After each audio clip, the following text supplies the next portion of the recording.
Hello Twin Flames, welcome to my energy forecast for the middle of September. We're going to jump straight into the reading, so begin with the first card, and we have number 28, gracious receptivity. Gratitude, being thankful, giving without expectation, how worthiness and self-love can affect your capacity to receive and give without depletion. Overflow over obligation, thriving over surviving, gifting economies. So you may feel like you've been loving unconditionally for a very long time, but where's the results? When are you going to be seeing payback, for want of a better word? But the truth is, the divine knows, the universe knows exactly how much love you really have to put in. It's not how much love we think we have to put in, it's how much love we actually have to put in. And that amount of love is the amount of love that you need to give yourself. Don't underestimate the amount of love you may need to heal through whatever blocks you may be moving through at this time. And don't underestimate how much love your twin flame needs to get them through their bit of the journey. It could take a lot of love, and that's okay. Immediately, the results when they come in are immediate. It may have taken a lot of build up, a lot of work, a lot of steps, but then the results are instant. They're overnight. Number 22, two little ducks, because you're a lifetime's long seeker, and your soul has journeyed and travelled through skins and forms and elements time and time again. In this lifetime, you're being offered the wisdom of all that has gone before in order to continue the healing journey of your own soul. You've been working up to this for lifetimes. Number 29, all the twos so far in this reading. Some love you for what you do. I love you for who you are. The twin flame journey is one of selfless love and surrendering to a higher cause for both. So it goes back to the first card. Your twin flame may require a lot of unconditional love here. Remember, you're dealing with someone who's never been truly loved before, and it's the first time any of us have been really fully loved in this way. And it's okay to not quite know what that looks like just yet. It's not that it's never been experienced, it's just we've forgotten across the lifetimes. But you're coming back to it, you're coming back to yourself, you're coming back to your home, you're coming back to true love, and it's safe to relax into that. I make peace with karmic partners and learn lessons from difficult relationships of the past. These experiences enable me to be a better spouse to my true divine partner. This applies to both of you. Your twin flame will bring up every pattern from every past partner and amplify it until it's healed. That's why in some cases it might not be compassionate to be together at this time, especially if there's a lot of wounding in the romantic love department. Other unions may come in a little bit easier because they simply have less wounding there. They will have their own issues and problems and upsets as well in other areas which are just as upsetting. But if there's an upset with love itself, that can be a really sticky one to move through. But that's what you're doing now. Healing all past relationships. Healing of the romantic love wound. Stepping into love without stress, love without pain. True love, real love, unconditional love, eternal love.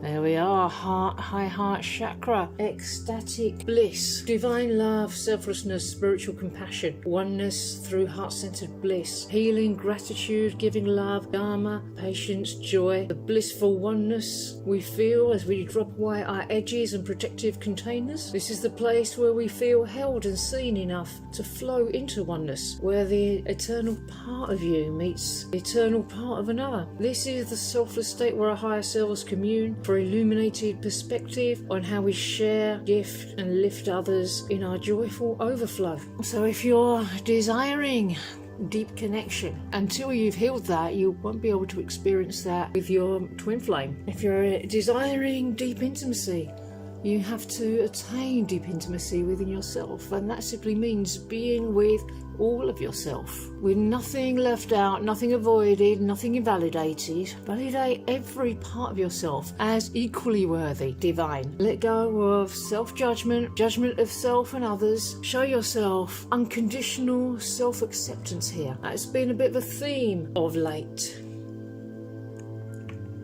sharing your wisdom. Your wisdom has come about because of your experience and knowledge gathered over these lifetimes. Simple and distilled, uncomplicated, and without the desire to seem grand or mystical. It's the kind of wisdom that grandmothers and grandfathers who've travelled close to the veil for a very long time can pass along. It's not resigned, nor is it fierce.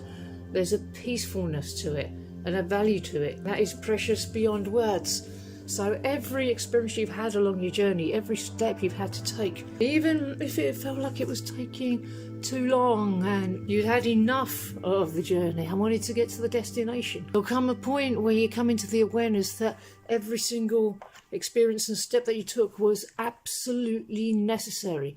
It's something that your union needs. Heart connection, one look, one touch, a slight glance or frequency felt. Our souls danced because we knew we'd found each other again. Now is the time to complete each other, either together or apart, as our self-alignment defines our divine purpose and individual journey. But the journey isn't meant to all be done apart. It's a journey towards each other. It's a journey towards oneself, which by default is towards each other. Union is already yours. It's already here. It never went anywhere. Love never went anywhere. Love never left. It's a journey of simply coming into the realization of this truth, and then the physical union can manifest around that realization. So if you're feeling that you need a little bit more peace, a little bit more confidence, a little bit more faith, that's okay. That's why it's a journey. Just choose to take the steps towards these things. I allow myself to be authentic, open and vulnerable without fear within my romantic relationship. I encourage my divine partner to feel safe to express their thoughts, feelings and desires to me without fear of judgment. So it's absolutely safe to be yourself, and it's safe to be emotionally vulnerable. In fact, it's absolutely essential to be emotionally vulnerable with your twin flame within your union. That doesn't mean not having boundaries if boundaries are possibly necessary or appropriate. You can't have walls, as the walls keep out all of the good as well as the bad, and in my experience they keep the bad feelings in as well. It's safe to let these walls down and have loving boundaries wherever appropriate. Life force energy, the rainbow spectrum, bright white light, Reiki, celebrating life, God force, optimal health, being vibrantly alive, thriving, nature, conscious consumption, Eden, the body as a temple, bringing earth into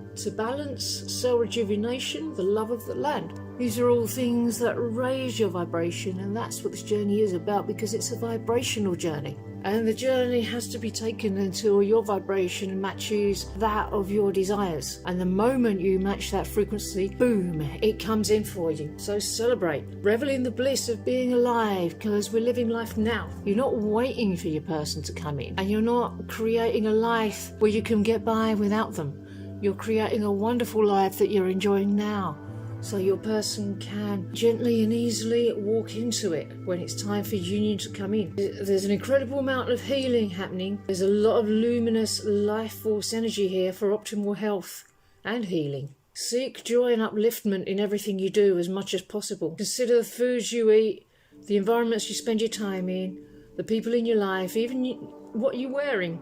Increase your awareness of all these things along your journey, and how these things came to be in your reality, their energetic resonance. Are they alive and vibrant?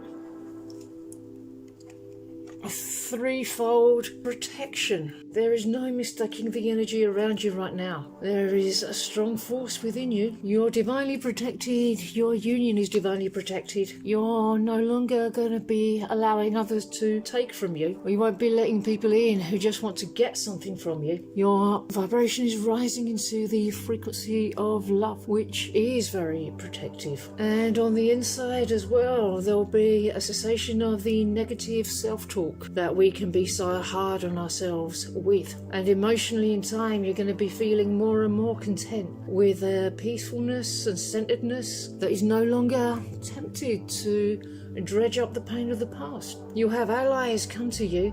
Small kindnesses will be done that will reassure you, and you know exactly where you need to go and where not to go. You're moving into a greater sense of refinement in all ways, and that's something that your union's needing.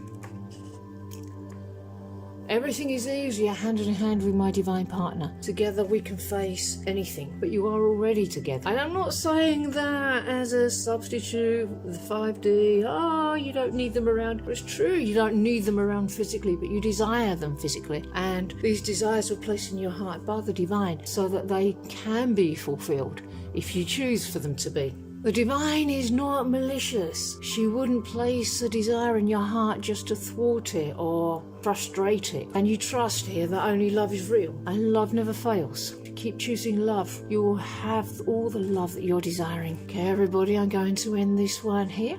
Hope you enjoyed it. Bye-bye.